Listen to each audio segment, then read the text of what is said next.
चल दोस्तों, आज की इस वीडियो में हम बात करेंगे क्लास 10 वाले बच्चे का जो 2021 में मैथ का एग्जाम हुआ था उसका हम लोग सेट सॉल्विंग करने वाला है। देख सकते हैं मैथमेटिक्स 2021 और ये फर्स्ट सीटिंग का क्वेश्चन पेपर है। देखो ये जो क्वेश्चन पेपर है ना, इससे 20-30% आपके एग्जाम में लड़ सकते हैं, इसलिए इस वीडियो को आप शुरू से अंत तक देखिएगा। 2021 में जो मैथ का पेपर हुआ था ना बिहार बोर्ड के बच्चों का, उसको हम लोग सॉल्विंग करेंगे एकदम शुरू से अंत तक। लॉन्ग क्वेश्चन से लेकर ऑब्जेक्टिव क्वेश्चन से लेकर सबको सॉल्विंग करेंगे। बस आप इस वीडियो में बने रहे। ये वीडियो अगर आप एग्जाम से एक दिन पहले देख लेते हैं तो आपके लिए बहुत ही कारगर सिद्ध होगा, बहुत लाभदायक आपके लिए सिद्ध होने वाला है। इसलिए आप इस वीडियो को शुरू से अंत तक जरूर देखिएगा, ठीक है ना। देखिए यहाँ पर हम लोग समझते हैं, बहुत सारा आपको निर्देश दिया रहेगा, पढ़ लीजिएगा कि ओएमआर शीट में आपको सब कैसे भरना है। हम लोग सॉल्विंग करते हैं। देखो यहाँ पर खंड ए लिखा है, खंड ए वस्तु 19 प्रश्न है। बोला कि 100 प्रश्न दिए गए, इसमें से 50 प्रश्न का आंसर जवाब देना है और सही विकल्प चुनकर उसको ओएमआर शीट में भरना है, ठीक है ना। अब देखिए बोला है कि यहाँ पर देखो, बोला 7, 3, 5, 8, 6, 10, 9, 12 का हमें माध्यिका निकालना है। तो माध्यिका निकालने का सूत्र होता है, देखो यहाँ पर सबसे पहले हम लोग क्या करते हैं, काउंट करेंगे ये विषम संख्या की। पहले तो इसको सजाना होगा, या तो आरोही क्रम में सजाइए, नहीं तो इसको अवरोही क्रम में सजा दीजिए। जिस क्रम में आप मतलब दोनों क्रम में से किसी एक क्रम में आपको सजा देना है। तो मान लीजिए जब इसको बढ़ते क्रम में सजा देते हैं तो 3 सबसे छोटे, 3 से उठाएंगे, 3 उठाएंगे, 3 के बाद क्या है 5 है, 5 उठाएंगे, 6 उठाएंगे, फिर 7 है, और 7 के बाद 8 है, 8 के बाद 9 है, और 9 के बाद 10 है, और 10 के बाद एक बार अंक कौन सा है 12 है। ये अंक दिया हुआ है। अब देखो इसको मैंने सजा दिया, सजा देने के बाद इसको गिन लेंगे। सम संख्या की विषम संख्या मतलब देख लेते हैं 1, 2, 3, 4, 5, 6, 7, 8, यानी संख्या 8 को। 8 कौन सी संख्या होती है, सम संख्या होती है। तो माध्यिका निकालने का सूत्र होता है, यदि संख्या विषम होगा तो माध्यिका निकालने का सूत्र n+1/2 होता है। लेकिन अगर कोई संख्या सम है तो उसका सूत्र होता है n/2 अब फिर और n/2 + 1वें पद का माध्य होता है। इसका और इसका दोनों का माध्य निकालना होता है।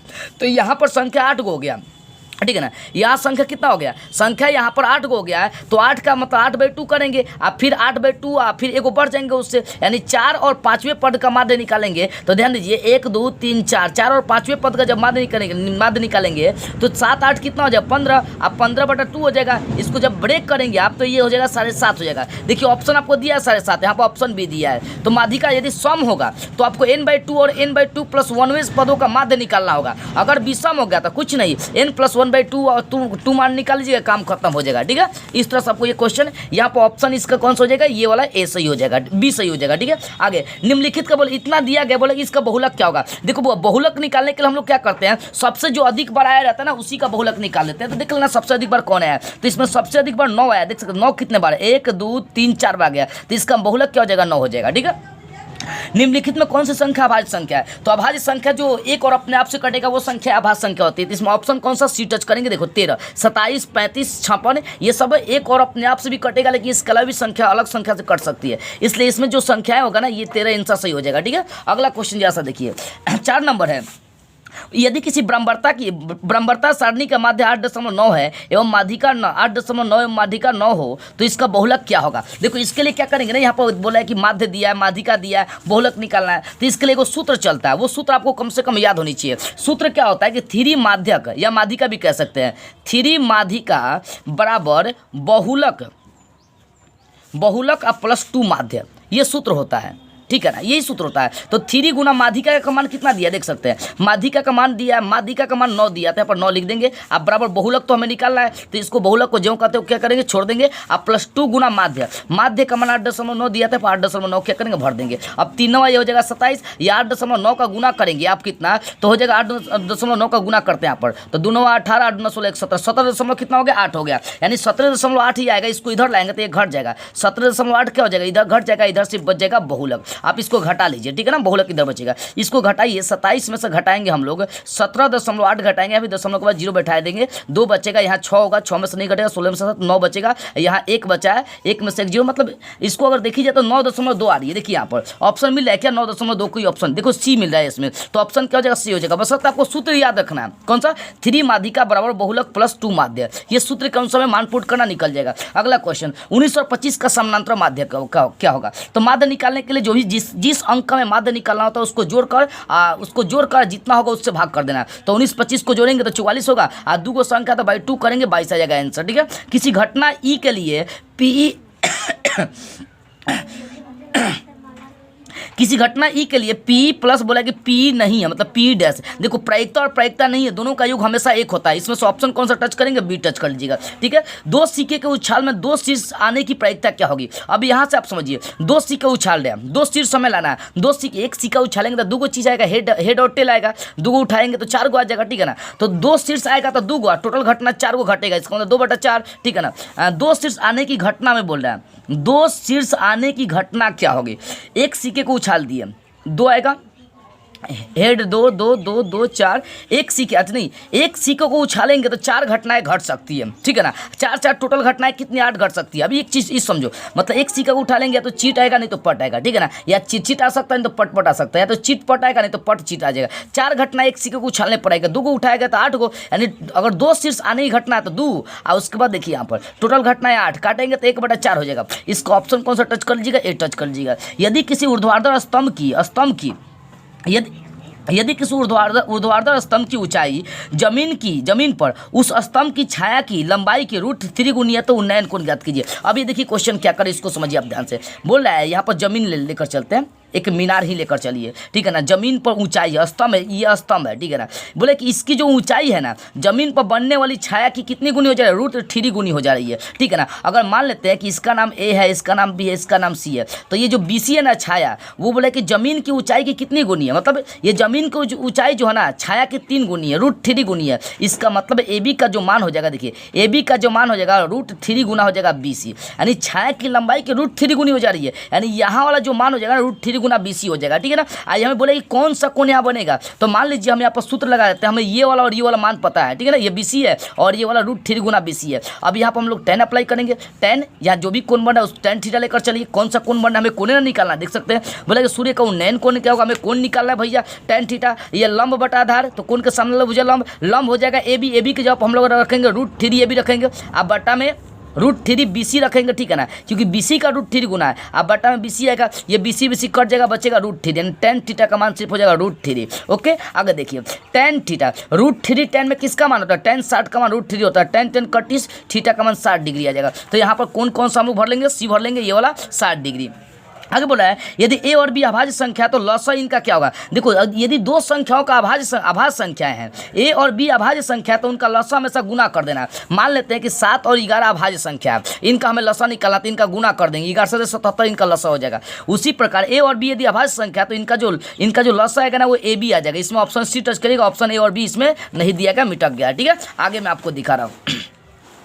आगे क्वेश्चन देखिएगा, 9 नंबर तक मैंने आपको समझाया। 10 नंबर क्वेश्चन क्या समझिए, 10 नंबर निम्नलिखित में से कौन किसी घटना की प्रायिकता नहीं हो सकती है? देखिएगा, 1 से अधिक या 0 से कम घटना की प्रायिकता नहीं हो सकती है। इसमें 1/3 0.3 33% ये सब घटना की प्रायिकताएं हैं, लेकिन 7/6 को जब ब्रेक करेंगे तो 1 कुछ आ जाएगा, मतलब ये 1 से अधिक हो जा रही है। इसका मतलब ये घटना की प्रायिकता नहीं होगी। इसमें से ऑप्शन डी टच कर लीजिएगा, ठीक है ना। बोले संख्या इतना क्या होगा? देखिए यहाँ पर क्या है ना कि एक संख्या बढ़ते जा रही है। देखिए एक बार आया, फिर अगले बार 1 2 बार आ गया, अगले बार 3 1 बार आ गया, अगले बार 1 जो है ना 4 बार आ गया। तो यहाँ पर जब एक ही संख्या लगातार बढ़ते चली जाती है ना, इसका मतलब क्या ना, वो अपरिमेय संख्या हो जाती है। 12 नंबर, 100 अभाज्य संख्याओं का लसा क्या है? देखिएगा 100 अभाज्य संख्या मतलब भाज्य संख्या हम लोग कह सकते हैं। भाज्य संख्याओं का मौसा हमेशा 1 होनी चाहिए। अब कई बार एग्जाम में पूछा है कि यदि A और B अभाज्य संख्या, भाज्य संख्या 100 अभाज्य संख्या, तो इनका मौसा कितना हो गया? देखिएगा 1 होगा। या पूछता है कि A और B का मौसा यदि 1 है तो ये कौन सी संख्या होंगी? तो ये भाज्य संख्या, नहीं तो यौगिक संख्या, नहीं तो संयुक्त संख्या, नहीं तो 100 अभाज्य संख्या हो सकते हैं, ठीक है।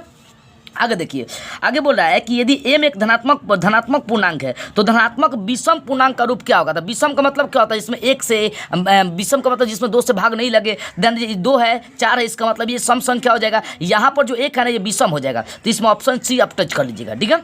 4m+1। आगे 14 नंबर, रैखिक बहुपद के शून्यकों की संख्या कितनी होगी? यह देखिएगा, रैखिक का मतलब एक घाट वाला था, एक घाट वाला तो उसका शून्यक भी 1 होगा, द्विघाट का मतलब उसका शून्यक भी 2 होगा। तो इसमें ऑप्शन बी टच कर लीजिएगा। बोले 2x² - 3x - 5 का एक शून्यक क्या होगा? इसको आप ब्रेक करके देखिएगा, ठीक है ना। इसको आप ब्रेक करके देखिएगा, शून्यक आपको निकल जाएगा। इसको मैंने ब्रेक किया, इसको तोड़ा, गुणनखंड रहती है ना, करके देख लीजिएगा, ठीक है ना। इसको जब मैंने तोड़ा तो इसका आंसर -1 आ जाएगा। कितना जाएगा? इसका आंसर -1 आ जाएगा। नहीं तो आपको पता करना है तो -1 यहाँ पर आपका करिए, 1 यहाँ पर रख लीजिए, मतलब जो भी ऑप्शन दिया रख लीजिए, जिस पर ये मान 0 आ जाएगा वही उसका आंसर हो जाएगा। -1 रखने पर यहाँ पर इसका मान क्या हो जाएगा, 0 आ रही है। इसका मतलब ऑप्शन कौन सा हो जाएगा, BC हो जाएगा। ठीक है, आगे दिखा रहा हूँ मैं आपको क्वेश्चन। 100 ऑब्जेक्टिव क्वेश्चन है, मैं आपको सॉल्व करा दे रहा हूँ, उसके बाद लॉन्ग क्वेश्चन भी सॉल्व करा दूंगा। बोले 2x², ये तो हो गया 16 नंबर। px बराबर qx इंटू gx बोला है, ठीक है ना। और px का घाट 6 है, gx का घाट 2 है, तो बोला px बटा gx, यानी px और gx का बटा करना 6/2 कर देंगे, 6/2 करेंगे 3 आ जाएगा। इसमें से ऑप्शन आप C टच कर लीजिएगा। ठीक है, आगे क्वेश्चन आपको दिखा रहा हूँ, ध्यान दीजिएगा।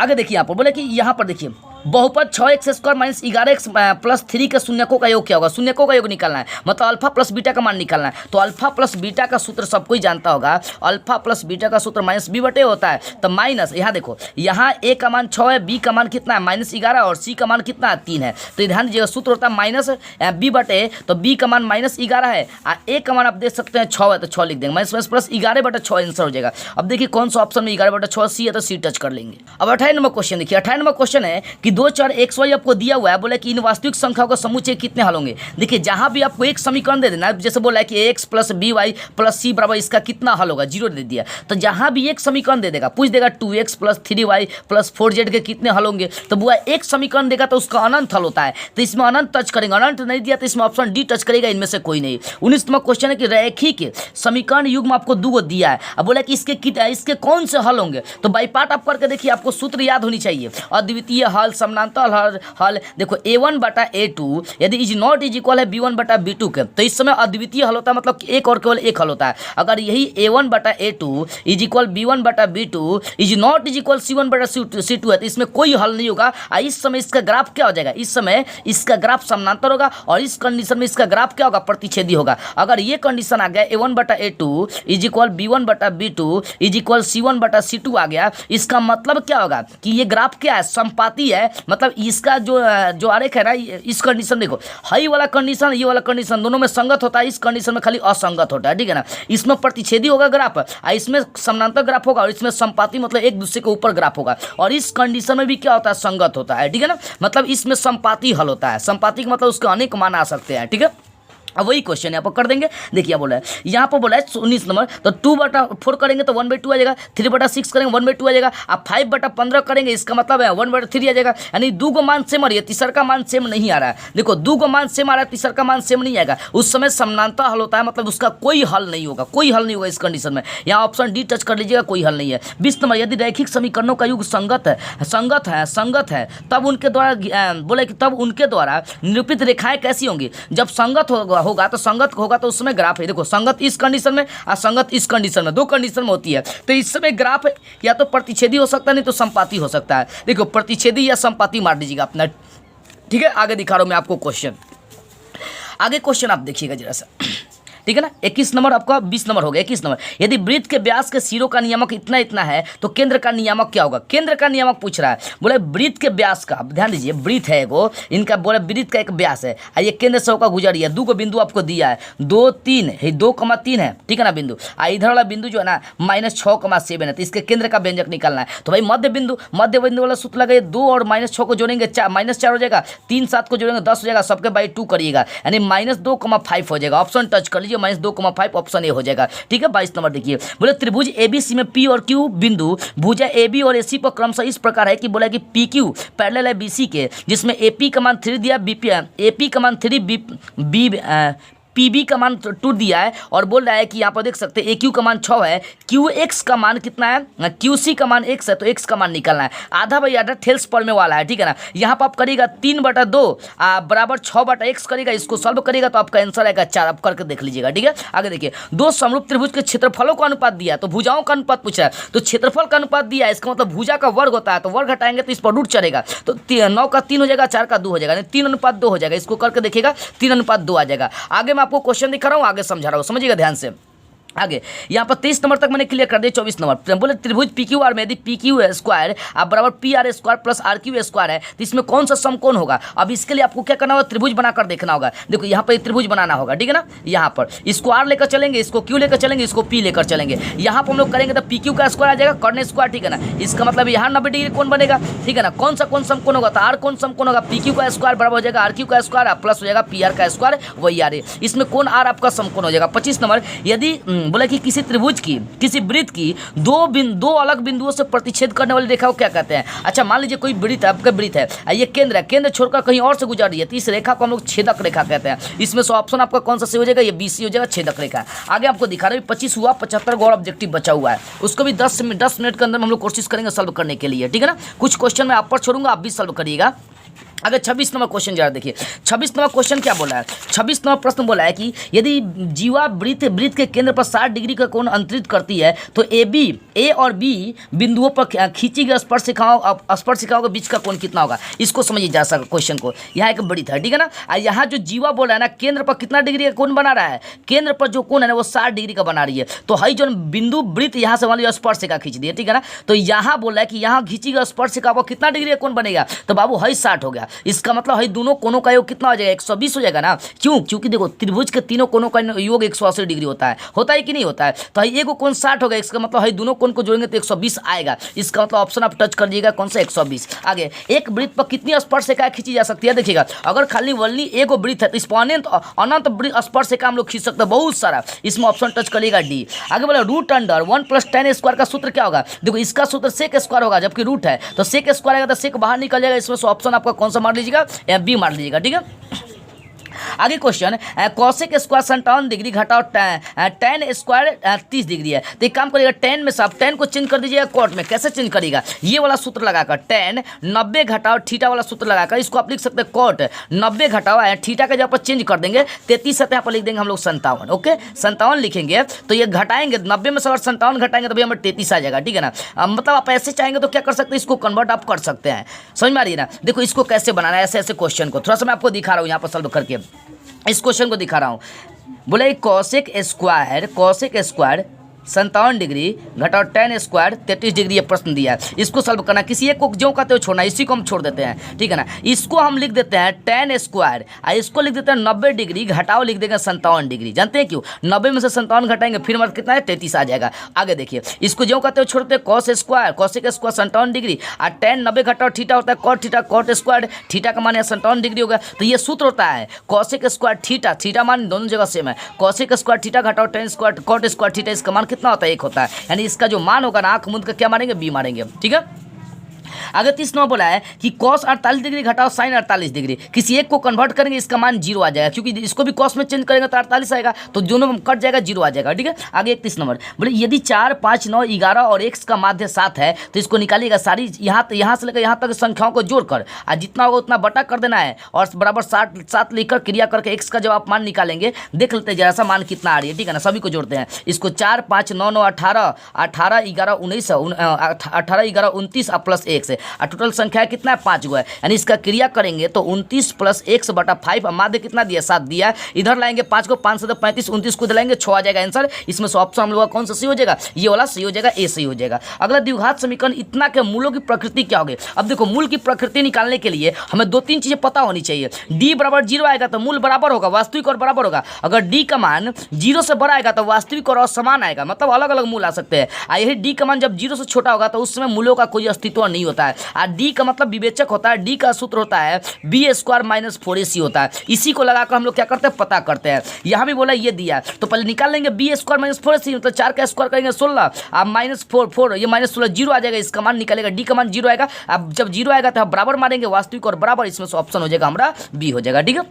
33 नंबर बोले कि यदि 3 अल्फा बराबर 90 डिग्री है, क्या 3 अल्फा बराबर 90 डिग्री है तो साइन अल्फा का हमें क्या करना, मान निकाल देना है। अब थोड़ा सा हम लोग क्या करते हैं, रफ्तार बढ़ाते हैं। यहाँ से अल्फा का मान निकालेंगे 30 डिग्री, अगर 30 रखेंगे तो साइन 30 का मान 1/2 होता है, इसमें ऑप्शन मारिएगा 1/2। आगे देखिए साइन 45, देखो इसको भी क्या करेंगे 90 में से घटाकर साइन में चेंजअप कर देंगे। साइन में जब इसको चेंजअप कर देंगे तो इसका मान 0 आ जाएगा, आप करके देख लीजिएगा, इसका आंसर आएगा 0। आगे मैं आपको 35 नंबर क्वेश्चन दिखा रहा हूँ, क्योंकि 100 ऑब्जेक्टिव क्वेश्चन है, टाइम हमें बहुत लग सकते हैं, थोड़ा सा रफ्तार नहीं बढ़ाएंगे तो दिक्कत हो जाएगा हमको भी अपलोड करने में। आगे देखिए हम लोग कहाँ देख लिए अभी 34 नंबर क्वेश्चन देखिए। 35 नंबर बोले निम्न रेखिक समीकरण इतना का हल क्या होंगे। बाबू देखो यहाँ से आपको x और y का मान किसी एक समीकरण में पुट करना है, जिस अगर इसको हल करना चाहते हैं तो करके आप निकाल लीजिएगा, नहीं तो कोई सारे ऑप्शन उठाकर इसमें भरिएगा, x y का मान भरेगा, जिस पर ये मतलब मान बराबर आ जाएगा। मान लीजिए हम इसमें x और y का मान ऑप्शन ये भर दिए, अगर इसको x और y का मान रखने पर 16 आ गया तो इसका मतलब वही ऑप्शन सही होगा। तो इसमें मैं सॉल्व किया हूँ, इसमें ऑप्शन आपका ए सही हो जाएगा, देख लीजिएगा। x का मान 2 और y का मान 3 रखिएगा तो आपका आंसर सही होगा, किसी में भी आप रख सकते हैं। अगला क्वेश्चन है कि त्रिभुज त्रिभुज एबीसी और त्रिभुज डीईएफ के समरूप, दोनों ये त्रिभुज का समरूप है।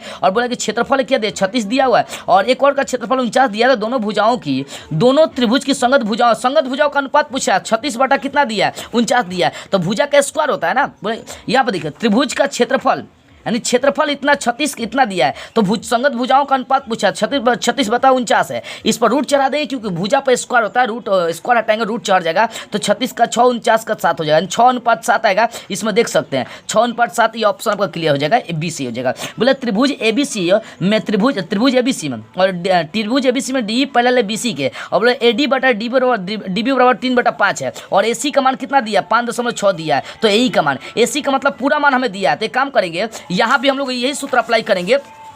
यहाँ देखो AD का मान 3 और DB का मान 5 दिया था, हमें पूरा AB निकाल लेंगे। AB का मान कैसे निकालेंगे, जोड़ देंगे 3 5 8 हो जाएगा। तो यहाँ सूत्र लगा देंगे AD बटा AB मतलब हाफ बटा फुल, इधर भी वही करेंगे AE बटा AC कर देंगे। अब देखो AD का मान हमारा कितना है, यहाँ पर AD का मान 3 है, उसके बाद DB का मान कितना 8 निकाल लिए हैं, मतलब AB का मान 8 निकाल लिए हैं। आप बराबर देख सकते हैं AE का मान हमें निकालना है। अब फिर उसके बाद बोले AC का मान है 5.6, इसका क्रिया करिए आपका आंसर निकल जाएगा। मतलब AD बटा DB दिया तो AD का मान 3 DB का मान 5 है, ठीक है ना। तो यहाँ से हम AB निकाल लेंगे, पूरा दोनों को जोड़ देंगे AB हमारा निकल जाएगा। तो AD बटा AB और AE बटा AC अप्लाई करके हम मान निकाल सकते हैं, ठीक है। निकाल लीजिएगा, इसका आंसर 2.1 आएगा, आप करके देखिएगा। बोला कि 10 सेंटीमीटर त्रिज्या वाली एक वृत्त की जीवा 10 सेंटीमीटर त्रिज्या वाली एक वृत्त की जीवा वृत्त के केंद्र पर समकोण बनाती है, तो जीवा की लंबाई क्या होगी। अब देखो वृत्त के केंद्र पर कौन सा कोण बना रही है, वो समकोण बना रही है। एक वृत्त की जीवा, इसको समझिए ध्यान से। बोला कि 10 सेंटीमीटर त्रिज्या वाला है, मतलब 10 सेंटीमीटर त्रिज्या वाला एक वृत्त है, ठीक है ना। इसकी त्रिज्या लेकर चलते हैं, त्रिज्या कितना 10 है। तो बोला है कि समकोण बनाती है, क्या करती है, केंद्र पर क्या करती है, केंद्र पर ये समकोण बना रही है, मतलब 90 डिग्री कोण बना रही है। तो इस जीवा की लंबाई क्या होगी बाबू। अब देखो यहाँ 90 डिग्री बना रही है, यहाँ भी 10 यहाँ भी 10, हमें ये निकालना है। कोण के सामने वाला भुजा क्या होता है, कर्ण होता है, क्या होता है, कर्ण होता है। और ये हो जाएगा लंब हो जाएगा, तो कर्ण बटा लंब साइन वाला अप्लाई करेगा, इसका आंसर आपका 10√2 आ जाएगा, आप निकाल लीजिएगा, ठीक है। यहाँ दिखा रहा हूँ cos 60 डिग्री cos 30 डिग्री, इसका मान पूछ रहा है। तो ये काम करिए, किसी एक को कन्वर्ट करेंगे, ये चाहे इसको हम कन्वर्ट कर देते हैं, साइन को भी कॉस में, दोनों साइन को कॉस में कन्वर्ट कर देंगे, तो यहाँ कट जाएगा, मान लीजिएगा 0। इसमें ऑप्शन C टच कर लीजिएगा, आपका 0 हो जाएगा। रैखिक समीकरण में चर के घाट, देखो रैखिक समीकरण पूछ रहा है, रैखिक मतलब एक घाट वाला, तो एक घाट वाला में एक होगा, उसका शून्य, ठीक है ना। इसमें ऑप्शन A मार लेंगे। आगे देखिए 41 निम्नलिखित में कौन अपरिमेय नहीं है, बताना कौन संख्या अपरिमेय नहीं है, जो रूट से बाहर निकलेगा अपरिमेय हो जाएगा। देखो ऑप्शन A से लेकर C तक नहीं निकलेगा। यहाँ काट देंगे इसको, रूट आपका रूट एक रूट बना दीजिए। ये 3 से कटेगा, 25 या 75 16 48, यानी 25/16 आएगा, तो 25 5 निकल जाएगा, 16 का 4 निकल जाएगा, इसका मतलब रूट से बाहर निकल जाएगा। ऑप्शन D टच कर लीजिएगा। आगे क्वेश्चन आपको दिखाना है, ध्यान दीजिएगा, ठीक है ना। अभी हम लोग देख लिए 41 नंबर तक देख लिए।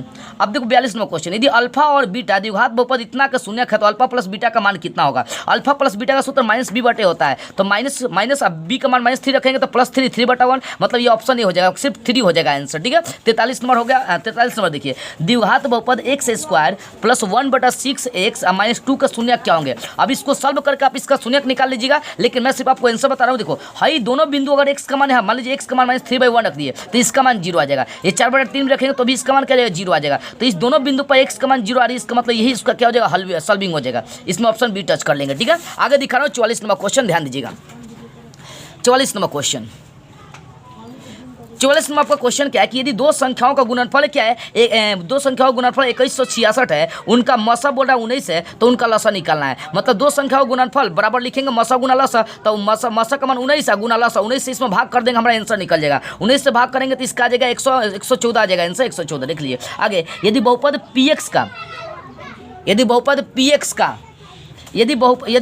px का गुणनखंड x+1 हो, तो इसका शून्य क्या होगा। x+1 गुणनखंड दिया था, x का मान निकाल लीजिए, -1 आ जाएगा, +1 इधर लाएंगे, -1 ऑप्शन ए हो जाएगा।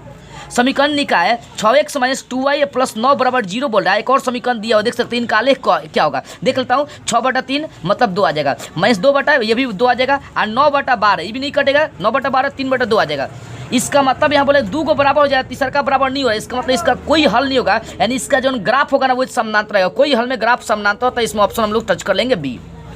47 नंबर ए बराबर आपको इतना दिया, बोले इनका लॉसा क्या होगा, लॉसा में जो मिल रहा है उसको लिखना है, ठीक है ना। यहाँ 2 पर पावर 3 मिला, 2 पर पावर 3 हम लोग लिख लेंगे, देखिए यहाँ पर 2 पर पावर 3 लिख लेंगे, ठीक है ना। और उसके बाद देखिए यहाँ पर 3 नहीं मिला दोनों में, खाली 5 मिला, तो 5 हम यहाँ पर क्या करेंगे, लिख लेंगे, 5 यहाँ पर लिख लेंगे। और साथ में जो नहीं मिला है, यहाँ 3 नहीं मिला है, इसमें एगो 2 नहीं मिला है, एगो 7 नहीं मिला है। इनका जब आप आंसर करेंगे, क्रिया करेंगे तो 1680 आ जाएगा, यही आंसर हो जाएगा उसका 1680, इसमें से ऑप्शन हो जाएगा डी। 48 नंबर किसी द्विघात बहुपद के शून्यक 3 और -5 है तो द्विघात बहुपद निकालिए। देखो द्विघात बहुपद निकालने का सूत्र क्या होता है, x square minus alpha plus beta आप प्लस अल्फा इंटू बीटा होता है। अल्फा प्लस बीटा निकाले, बोले शून्यक दिया 5 और -3 दिया है, तो अल्फा और बीटा का मान दिया, अल्फा का मान 5 और बीटा का मान -3 दिया, तो अल्फा प्लस बीटा निकालेंगे, दोनों को जोड़कर, दोनों को जोड़ेंगे तो 2 आ जाएगा, गुना करेंगे -15 आ जाएगा, जिसमें 2 और 15 आ जाएगा। देखो ये वाला ऑप्शन आपका सी हो जाएगा, निकाल कर आप देख लीजिएगा। 49 नंबर क्वेश्चन जरा सा आप देखिए, 49 नंबर क्वेश्चन आप देख लीजिए।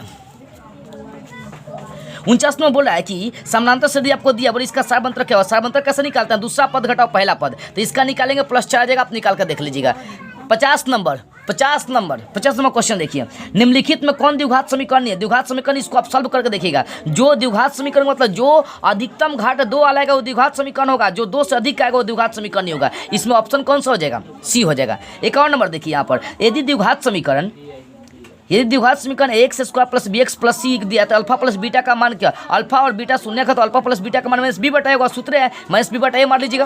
52 नंबर क्वेश्चन देखिए, 52 नंबर क्वेश्चन, यदि समीकरण आपको दिया हुआ 3x square minus 10x plus 3 बराबर 0 दिया है और इसका एक मूल 1/3 दिया तो दूसरा मूल क्या होगा। देखो अगर कोई समीकरण आपको दिया है उसका कोई एक मूल दिया है तो दूसरा का मूल उसी में माइनस लगा देंगे, अगर माइनस में दिया होगा तो प्लस लगाकर लिख देंगे। 1/3 है तो इसमें माइनस लगाकर लिख देंगे, दूसरा का मूल हो जाएगा -1/3, इसमें से ऑप्शन हो जाएगा ए। 53 नंबर क्वेश्चन है, यदि द्विघात समीकरण 9x square plus 6kx plus 4 है और इसका मूल बोले समान है, इसका मतलब क्या हो गया कि देखो डी का मान 0 दिया है, यानी बी स्क्वायर माइनस 4 AC का मान 0 लेकर चलेंगे। अब देखो यहाँ ए का मान 9, बी का मान 6 के हो जाएगा और सी का मान क्या हो जाएगा, इसमें आप मान पुट करके के का मान निकाल लीजिएगा। के का मान मैं बता रहा हूँ, इसका के का मान 2 और -2 आ जाएगा, आप निकाल कर देख लीजिएगा, ठीक है।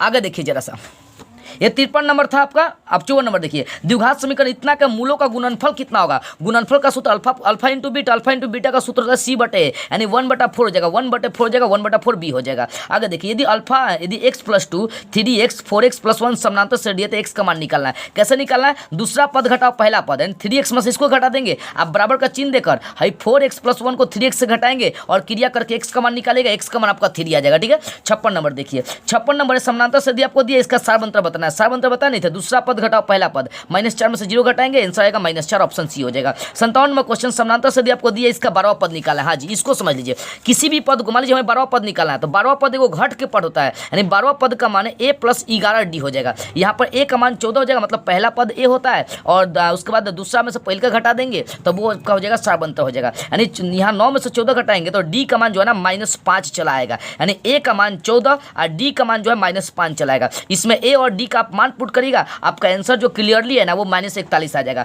58 नंबर, यदि किसी समानांतर श्रेणी का प्रथम पद 13 दिया है और डी का मान सारबंतर आपको -4 दिया है तो इसके प्रथम 10 पदों का योगफल निकालना है। देखो एसएन वाला, एसएन का मतलब 10, हमें क्या करना है, एसएन क्या होता है, योगफलों का सूत्र होता है। एसएन का सूत्र होता है n/2 × 2a + n - 1 × d होता है, ठीक है। यहाँ n का मान 10 पुट कर देंगे और a का मान 13 पुट कर देंगे और d का मान -4 पुट कर देंगे, यहाँ पर निकालेंगे, आपका आंसर क्लियरली जो इसमें आएगा ना वो -50 आएगा, आप निकाल कर देख लीजिएगा, ठीक है। आपको हम दिखा रहे हैं 59 नंबर क्वेश्चन। 59 नंबर है, वाई अक्ष पर बिंदु जिसकी बोला कि दूरी, बोला कि वाई अक्ष पर जो बिंदु की दूरी है वो 4,2 है, मतलब वाई अक्ष पर बिंदु जिसकी बिंदु 4,2 से दूरी 5 दिया है तो निम्नलिखित में कौन सही होगा। देखो इसका सॉल्विंग आप करिएगा कैसे, देखो वाई अक्ष पर जो बिंदु होगा ना वो हो जाएगा 0,y हो जाएगा, ठीक है ना, 0, क्या हो जाएगा, y हो जाएगा। एक और बिंदु यहाँ साइड में मैं आपको दिखा रहा हूँ, समझिए। यहाँ पर पहले का हमारा बिंदु हो जाएगा वाई अक्ष पर जो बिंदु हो जाएगा वो 0,y हो जाएगा, ओके। और उसके बाद दूसरा का बिंदु हमें कौन सा दिया, देख सकते हैं 4,2 दिया। इसके बीच की दूरी निकालेंगे, दूरी सूत्र अप्लाई करें, इन दोनों का दूरी सूत्र अप्लाई करें, y का मान निकालिए तो y का मान -1 आएगा, यानी पहले का तो 0 हो जाएगा, दूसरा का मान y का मान -1 आएगा। निकाल कर आप देख लीजिएगा दूरी सूत्र का प्रयोग करके, इसमें ऑप्शन 20 हो जाएगा। यानी 59 क्वेश्चन मैंने आपको सॉल्व करा दिया। अभी मैं क्वेश्चन लगभग आपको करवा रहा हूँ, 41 और क्वेश्चन है, उसको एकदम 10 मिनट में क्लियर करेंगे हम लोग, ठीक है ना। थोड़ा सा वेट करिए, एग्जाम है, जानना जरूरी है। क्योंकि ये प्रीवियस ईयर का आपका क्वेश्चन है, ये 2021 का क्वेश्चन है। 61 नंबर जैसा आप क्वेश्चन देखिए, बोले यदि आर जो है ना बिंदु ए और बी को मिलाने वाले रेखाखंड को ए बी का एक मध्य बिंदु तो वाई का मान निकालना है। अब देखो यहाँ पर वाई का मान निकालना है, तो एक काम करिएगा 5 प्लस वाई, दूसरा का बिंदु को जोड़िएगा, दूसरा का बिंदु को बराबर करिएगा, तो 5 प्लस वाई आप बटा 2 करेंगे, 6 के बराबर करेंगे, और इसका जब सॉल्विंग करेंगे तो हमारा आंसर आ जाएगा 5 निकाल कर आप देख लीजिएगा। समीकरण 7x square minus 12x plus 18 बराबर 0 के मूलों का योग और मूलों के गुणनफलों का मान कितना आएगा, तो मूलों का योग निकालेंगे। तो जैसे मान लीजिए मूलों का योग निकालेंगे, अल्फा प्लस बीटा का मान निकालेंगे तो -12 बटा हो जाएगा, -12 नहीं 12 बटा 7 हो जाएगा, ठीक है। और उसका गुणनफल निकालेंगे तो 18 बटा 7 हो जाएगा, 7 7 कर जाएगा 12 बटा 7, इसको जब काट कपट करेंगे तो हो जाएगा 2 बटा 3, मतलब 2:3 हो जाएगा, ठीक है। अगला क्वेश्चन 62 नंबर देखिए, यदि द्विघात समीकरण x square plus bx plus c बराबर 0 दिया, तो इसका मूल बराबर है तो c का मान क्या होगा, मूल बराबर है तो d मतलब d बराबर मान 0 हो जाएगा, यानी b स्क्वायर माइनस 4ac का मान 0 हो जाएगा। अब वहां से c का मान आप निकाल लीजिएगा, सूत्र है आपका, इसका निकालेंगे तो यहाँ 4 हो जाएगा, ऑप्शन ए गलत दिया है, मतलब ऑप्शन डी गलत दिया है, ऑप्शन डी होगा बी स्क्वायर माइनस 4 हो जाएगा, बी स्क्वायर बटा 4 हो जाएगा। आगे y बराबर 10 का आलेख कैसा होगा, यार देखिएगा y का मान, अगर मान लेते हैं हम अक्ष की बात करते हैं, यहाँ मेरा अक्ष है, देखिए ये मेरा अक्ष है, ये y अक्ष है और ये x अक्ष है, और y का मान 10 दिया है, तो y का मान मान लो यहाँ 10 आ गया, तो यहाँ से ग्राफ खींचेंगे बाबू, तो ये देखिए 63 नंबर क्वेश्चन है कि y बराबर 10 पर 10 का आलेख कैसी सरल रेखा होगी। देखो y मान लो कि ये y अक्ष और ये x अक्ष है, और y बराबर 10 पॉइंट यार, यहाँ पर हम ग्राफ खींचेंगे तो ऐसा आ जाएगा, इसका मतलब ये x अक्ष से समानांतर, किसका समानांतर, तो x अक्ष से समानांतर मारिएगा, x अक्ष के समानांतर इसमें मारिएगा, ठीक है। 64 नंबर क्वेश्चन है, निम्नलिखित में से कौन सा बिंदु तृतीय पाद में है। देखो तृतीय पाद का जो निर्देशांक होता है ना, यहाँ पर थोड़ा सा निर्देशांक में समझा रहा हूँ, ये प्लस प्लस, ये पहला चतुर्थांश का प्लस प्लस, और दूसरका का होता है, ध्यान दीजिएगा, दूसरका का होता है माइनस प्लस होता है, तीसरका का माइनस माइनस होता है, चौथा का होता है चौथे का होता है प्लस और माइनस होता है, ये ठीक है ना। तो बोला कि कौन इसमें तृतीय होगा, तृतीय में माइनस माइनस होता है, माइनस वाला ये ऑप्शन बी हो जाएगा, ठीक है। 65 में जैसा क्वेश्चन देखिए, यदि समानांतर सदी का प्रथम पद ए सार्वंतर डी हो तो इसके प्रथम n पदों का योगफल, सूत्र हो रहा है, सूत्र n/2 × 2a plus n-1 × d, ये ऑप्शन सी क्लियर कर लीजिएगा, ठीक है। 66 नंबर बोले समानांतर से यदि इतना का 10वां पद क्या होगा, ए का मान और डी का मान निकालिए, 10वां पद a प्लस 9d, ए और 9 का ए और डी का मान रख दीजिएगा उसमें, मतलब 10वां पद बोला तो इसका हो जाएगा a प्लस 9d, ए का मान निकालिए, डी का मान निकालिए, इसमें रख दीजिए, आंसर निकल जाएगा, ठीक है। इसका nवां पद बोला है, nवां पद जब इसका निकालेगा तो 19 माइनस 5n आ जाएगा, कैसे दिखा रहा हूँ, देखो nवां पद पूछ रहा है, तो nवां पद को n कहते हैं चाहे tn कहते हैं, जो बोलना है बोलिए, इसका सूत्र a प्लस n-1 × d होता है। a का मान यहाँ से आप निकाल लीजिएगा, a का मान कितना आएगा 14 आएगा, आप प्लस n का मान जब कहते छोड़िए -1 और d का मान निकालेंगे, तो डी का मान निकालेंगे तो -5 आ जाएगा, इसका क्रिया करिएगा आप तो ये 14 अब फिर हो जाएगा -5 है माइनस प्लस 5 हो जाएगा, ठीक है ना। 14 5 19 -5 हो जाएगा, ये आंसर हो जाएगा, ठीक है ना। इसमें ऑप्शन टच कर लीजिए, कौन सा बी टच करिएगा। और 67 नंबर जैसा आप क्वेश्चन देखिए, समानांतर सदी 2 7 12 का प्रथम 10 पदों का योगफल निकालना है, तो ए और डी का मान आप यहाँ से निकाल लीजिए और एसएन का सूत्र लगा लीजिए, एसएन का सूत्र n/2 × 2a plus n-1 × d होगा। ए और डी का मान n का मान 10 रखिएगा, ए का मान 2 रखिएगा, डी का मान निकलेगा 7 घटाओ 2, डी का मान 5 निकलेगा, पुट कर दीजिएगा, आपका आंसर निकल जाएगा, ठीक है। अगला देखिए, ये 68 नंबर हो गया। 69 नंबर क्वेश्चन देखते हैं। 69 बोला है कि द्विघात समीकरण x² plus bx plus c बराबर 0 के लिए x का मान क्या होगा, ये श्रीधर चार नियम आप पढ़े होंगे ना, उसके लिए जो यहाँ पर जो समीकरण का मान होता है वो होता है -b, देखो मैं समझा रहा हूँ आपको, समझिए, -b प्लस माइनस √d/2a होता है, d का मान -b² - 4ac होगा, ठीक है ना, यहाँ पुट कर देंगे, यानी टोटल क्लियरली इसका सूत्र मैं बता रहा हूँ आपको, -b plus minus √b² - 4ac/2a हो जाएगा, ऑप्शन इसमें से हो जाएगा आपका सी हो जाएगा। अगर 70 नंबर क्वेश्चन देखिए आप जरा सा, 70 नंबर क्वेश्चन देखिए, 70 नंबर क्वेश्चन बोला है कि बिंदु 9 इतना के बीच की दूरी क्या, आप दूरी निकाल लीजिए, दूरी सूत्र समझते हैं ना, √x2 घटाओ x1 का d होल स्क्वायर आप फिर प्लस y2 घटाओ y1 का d होल स्क्वायर रूट लगाकर, ठीक है ना। इसका आंसर निकालेंगे तो क्लियरली बी हो जाएगा, 10 आ जाएगा। यदि tan थीटा का मान 4/3 दिया है तो यहाँ से आप एक काम करिएगा, लंब कर्ण आधार तीनों मान निकाल लीजिएगा और उसको sin थीटा cos थीटा को ब्रेक करके आप इसका मान निकालेगा, साइन को ब्रेक करिएगा लंब बटे कर्ण में, cos को आधार बटे कर्ण में ब्रेक करके मान पुट करिएगा, आंसर निकल जाएगा। इसका क्लियरली आंसर 7/5 आ जाएगा। देखो कॉट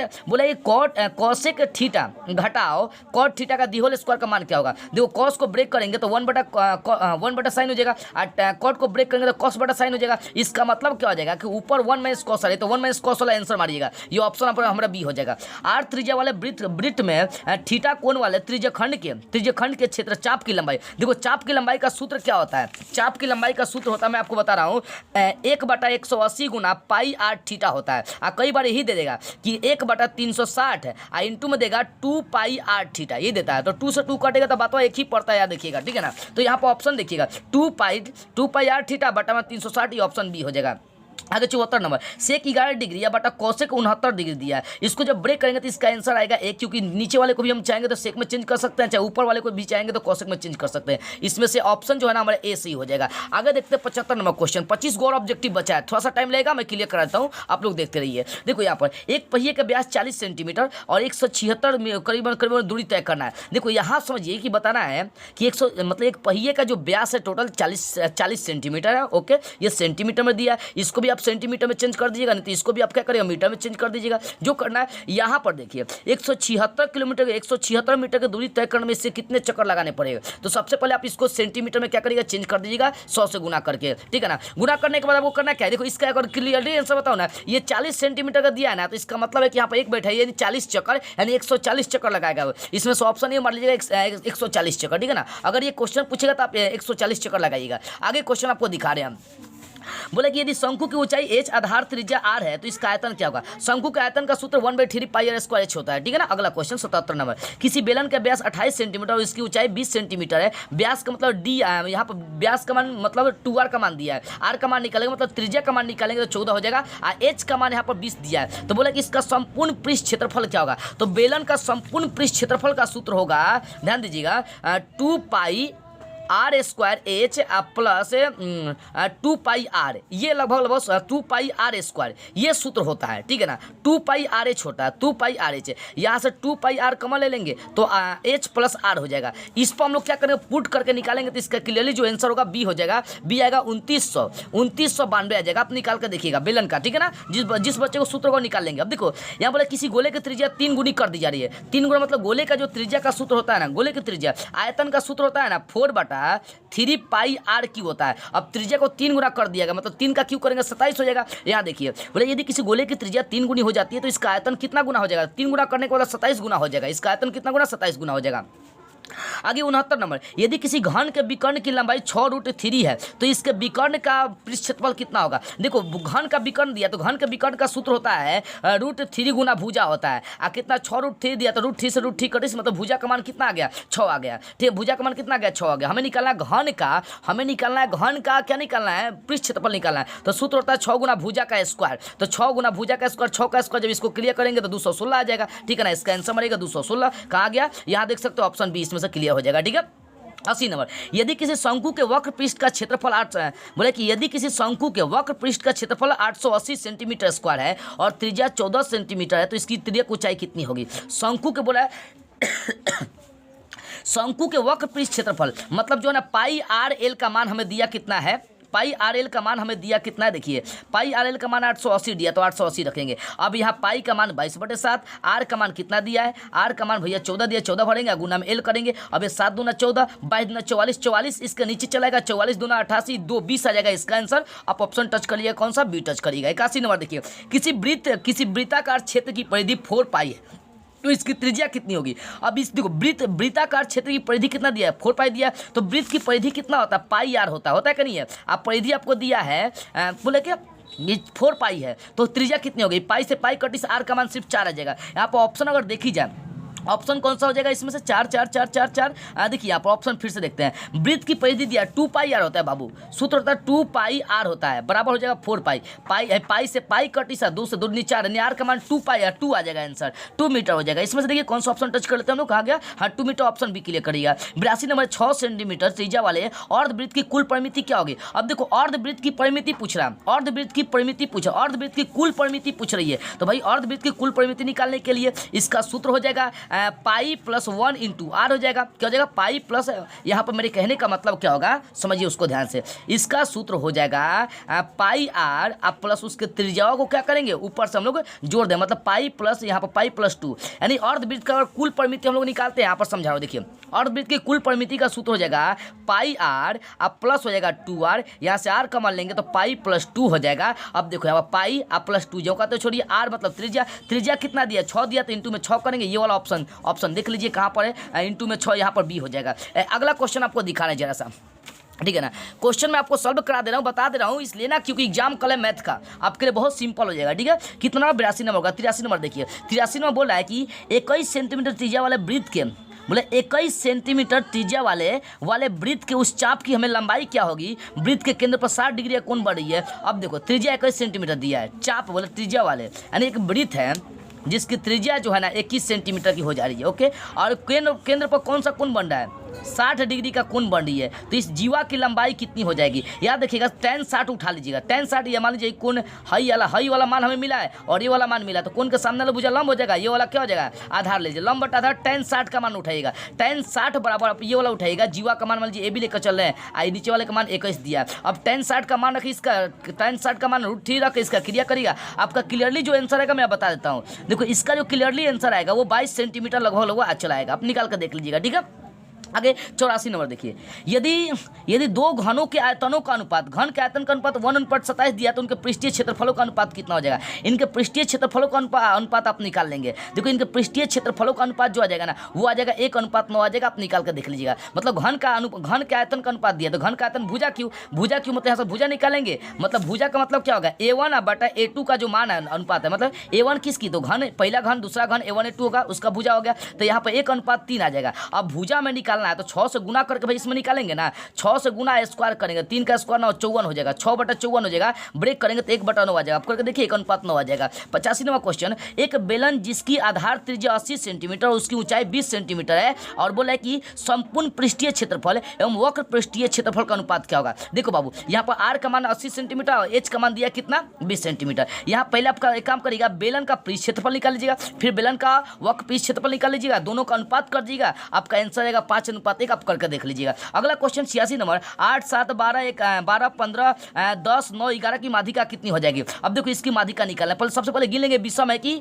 सम है। 1 2 3 4 5 6 7 गो यानी सम है, विषम है तो विषम 7 + 1/2 चौथा पद हो जाएगा। इसको पहले सजा देंगे और आरोही क्रम में, नहीं तो आरोही क्रम में इसको क्या करेंगे सजा देंगे। तो इसका आंसर जब आप सजाइएगा तो आपका कितना नंबर पर 4 नंबर पर आ रहा है ना, 4 नंबर पर 10 आएगा, आप सजा कर देखिएगा, इसका आंसर हो जाएगा ये 10 हो जाएगा। ठीक है, 87 नंबर, 70 80 इतना का बहुलक पूछा है, सबसे अधिक बार कौन है, देखो 50 सबसे अधिक बार आया, देख सकते हैं 50 3 बार आया, इसका आंसर क्या हो जाएगा बी हो जाएगा 50। 88 नंबर क्वेश्चन मैं आपको दिखा रहा हूँ। ठीक है, 10-12 और क्वेश्चन बचा है, बस 2 से 3 मिनट आप रुक करिए, क्लियर कर दूंगा आपका। ठीक है ना, अब देखिए 88 नंबर, किसी वर्गीकृत आंकड़ों का बोले कि इतना वर्ग अंतराल का मध्य इतना है, संचयी संगत बराबरता इतना x है। अब देखो अगर ये क्वेश्चन पूछेगा ना, आज संगत बराबरता आपको दिया बोले कि x बार माध्य है तो इसका आंसर x से बार हो जाएगा। इसका पूछेगा अनुपात क्या होगा तो इसका आंसर x से बार हो जाएगा, ये मान लीजिएगा आप x बार। ठीक है ना, ये क्वेश्चन अगर ये पूछ देगा, हालांकि ये पूछने वाला नहीं है, थोड़ा सा हार्ड है, लेकिन 2021 में पूछा भी गया था। 89 नंबर है, किसी घटना के घटने की प्रायिकता p है तो उसका नहीं घटने की प्रायिकता कितनी होगी, तो भैया नहीं घटने की प्रायिकता 1 में से घटा देंगे, 1 घटा p हो जाएगा, ये बी के लिए हो जाएगा। 89 क्वेश्चन हो गया, 11 और क्वेश्चन बचा ऑब्जेक्टिव, उसको हम लोग देख लेते हैं। अब सिंपली हम लोग अपने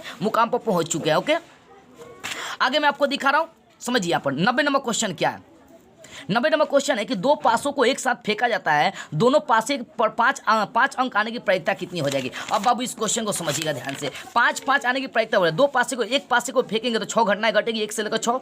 पासा का मतलब क्या होता है, लूडो छक्का, आप देखें ना छक्का जिसको हम लोग बोलते हैं, तो 2 पासा फेंका गया, टोटल घटना 36 को घटेगा। अब 5 आने की प्रायिकता तो 5 एक बार ना आएगा तो 1/36 इसका आंसर हो जाएगा, ऑप्शन टच कर लीजिएगा बी। आगे बिंदु इतना को जोड़ने वाले रेखाखंड के मध्य बिंदु का नियामक 2, p है तो p का मान निकालना है। तो देखो यहाँ पर दूसरा बिंदु p है ना, इसका मतलब दूसरा बिंदु को क्या करेंगे जोड़ देंगे। ठीक है, दूसरा बिंदु को हम लोग क्या करते हैं जोड़ देते हैं, यहाँ पर समझिएगा ध्यान से आप, दूसरा बिंदु को हम जोड़ देंगे। दूसरा बिंदु क्या है -5 और क्या है उसके बाद 11 है, तो -5 11 को क्या करेंगे हम जोड़ देंगे, तो -5 11 जोड़ेंगे 6/2 यानी इसका मान निकल जाएगा 3 निकल जाएगा। ओके, अब 92 नंबर क्वेश्चन देखिए, बिंदु इतना ही कोटि क्या होगी, कोटि पूछ रहा है तो दूसरा बिंदु उठा लेंगे, दूसरा का कोटि होता है, पहले का भुज होता है, तो यहाँ कोटि का मान -60 हो जाएगा, सी हो जाएगा। ठीक, 93 नंबर क्वेश्चन है कि x का समीकरण क्या होगा। देखो x अक्ष का समीकरण पूछेगा तो y = 0 होगा। यहाँ पर क्वेश्चन समझिए, अगर x अक्ष पर बोला कि x अक्ष का समीकरण क्या होता है तो y = 0, अगर पूछेगा y अक्ष का समीकरण क्या होगा तो x = 0, उल्टा चलेगा, तो x अक्ष का समीकरण क्या होगा y = 0 हो जाएगा। बोले sec स्क्वायर 10 डिग्री और cot स्क्वायर कितना है 80 डिग्री है, तो इसका आंसर जब आप निकालेंगे ना तो ये cot को भी चेंज करेंगे, 10 में चेंज करेंगे तो 1 आ जाएगा। sec स्क्वायर थीटा घटाओ tan स्क्वायर, थीटा का मान होता है 1 होता है, सूत्र होता है। अगला क्वेश्चन 95 नंबर देख लीजिए साहब, 95 नंबर 95 नंबर, यदि किसी त्रिभुज की शीर्षों का नियामक इतना इतना है तो केंद्र का नियामक। एक काम करेगा, यहाँ क्या करिएगा, सब बिंदु, पहले का बिंदु को जोड़िए बटा 3 करिएगा, दूसरा का बिंदु को जोड़िए बटा 3 करिएगा, जब निकालेंगे तो 4,0 आ जाएगा। ठीक है, आगे 96 नंबर क्वेश्चन देखते हैं, 2-3 और क्वेश्चन बचा है। 96 नंबर है, यदि वृत्त की त्रिज्या 7 सेंटीमीटर है तो उस अर्धवृत्त की परिमिति क्या होगी। भाई परिमिति निकालना है तो देखो, त्रिज्या आर दिया तो परिमिति, अर्धवृत्त की परिमिति पाई होती है, उसके अनुसार आप क्रिया करेगा। आंसर जो हो रहा है मैं क्लियरली बता रहा हूँ, इनमें से कोई नहीं होगा, ऑप्शन डी मार दीजिएगा। 97 नंबर क्वेश्चन है, किसी वृत्त पर बाह्य बिंदु से कितनी स्पर्शरेखा खींची जा सकती है। देखो, किसी भी वृत्त पर बाह्य बिंदु से 2 स्पर्शरेखा खींची जा सकती है, मान लीजिएगा। 1 + cot स्क्वायर का सूत्र क्या हो जाएगा, 1 + cot स्क्वायर का हो जाएगा सूत्र कॉसेक स्क्वायर हो जाएगा। इसमें से ऑप्शन टच करिएगा सी। आगे 10 10 डिग्री, 10 15 डिग्री हो, जहाँ भी 10 इंटू में बहुत सारा दिया हो तो उसका आंसर आंख मूंद के मारिएगा, आपका 1 हो जाएगा। आगे देखिए 99 नंबर होगा 100 नंबर, यदि tan थीटा का मान √3 दिया तो sec थीटा का मान कितना होगा। तो sec स्क्वायर थीटा घटाओ tan स्क्वायर थीटा वाला सूत्र आप अप्लाई करके वहाँ पर आप 10 का मान पुट करके आप निकाल लीजिएगा आंसर, इसका आंसर 2 आ जाएगा। तो इस तरह से मैंने आपको 100 ऑब्जेक्टिव क्या किया, क्लियर करवा दी एग्जाम के नजरिए से। ठीक है ना, ये 100 ऑब्जेक्टिव आपको समझ में आ गई होगी। अब हम लोग जरा से इसका 2 नंबरिया प्रश्न को समझ लेते हैं। ठीक है ना, वही समझेंगे। देखो 2 नंबरिया प्रश्न में बोले 1 से 30 तक प्रश्न देगा, जिसमें से हमें 15 प्रश्नों का मात्र जवाब देना होता है। देख सकते हैं 15। इधर जैसे मान लीजिए 1 नंबर क्वेश्चन बोला कि उस बिंदु का निर्देशांक ज्ञात कीजिए जो बिंदु इतना इतना को मिलाने रेखा वाले खंड को 2:3 में अंतः विभाजित करती है। तो देखो यहाँ 2 नंबरिया प्रश्न आपको करीबन से करीबन कितना कर लेगा। 2 नंबरिया प्रश्न आपको कम से कम क्वेश्चन करेगा, ना हाँ करते करते 30 को करेगा, 15 को जवाब देना है। याद रखिएगा, अगर 2 नंबरिया प्रश्न का आप जवाब देना चाहते हैं बढ़िया से तो chapter 1, chapter 2, chapter 3, chapter 4, chapter 5, chapter 6 और चैप्टर 8 पढ़ लीजिए। सारे प्रश्न आप जवाब मिल जाएंगे। ठीक है ना, इन चैप्टर को पढ़ लेना है। ऐसे 2 नंबरिया प्रश्न कितना पूछेगा हमारा, करीबन से करीबन 30 को पूछेगा, 15 को प्रश्न का जवाब देना होता है। अब 5 नंबरिया प्रश्न देख लेते हैं जैसा। 5 नंबरिया प्रश्न बोला, 5 नंबरिया में प्रश्न 31 से 38 तक दिया गया, मतलब 8 को प्रश्न पूछेगा हमसे, जिसमें से हमें 4 ही प्रश्न का जवाब देना होता है। जैसे मान लीजिए अगर 5 नंबरिया प्रश्न के सारे प्रश्न का जवाब देना चाहते हैं तो आप एक ग्राफ बना लीजिएगा, फिर रचना बना लीजिएगा, सारा पढ़ में आपका क्लियर होना चाहिए और ऊंचाई और दूरी वाला क्लियर होनी चाहिए। ये 4 को आप पढ़ लेते हैं तो आपका 5 नंबरिया सब क्लियर हो जाएगा। ठीक है ना, तो इस तरह से आपको ये आपका जो सेट 2021 में पूछा गया क्वेश्चन था ऑब्जेक्टिव 2 नंबरिया 5 नंबरिया, वो बातें मैंने आपको क्या क्या समझा दिया। ठीक है ना, अब कहीं आपको दिक्कत नहीं होगी। अगर कहीं दिक्कत होगा तो कमेंट करके बताइएगा। हालांकि आपका कल मैथ का एग्जाम है, आप इस वीडियो को ध्यान से समझ लीजिएगा क्योंकि इससे ज़्यादा क्वेश्चन आपके लड़ सकते हैं। तो बस आज की इस वीडियो में इतना ही।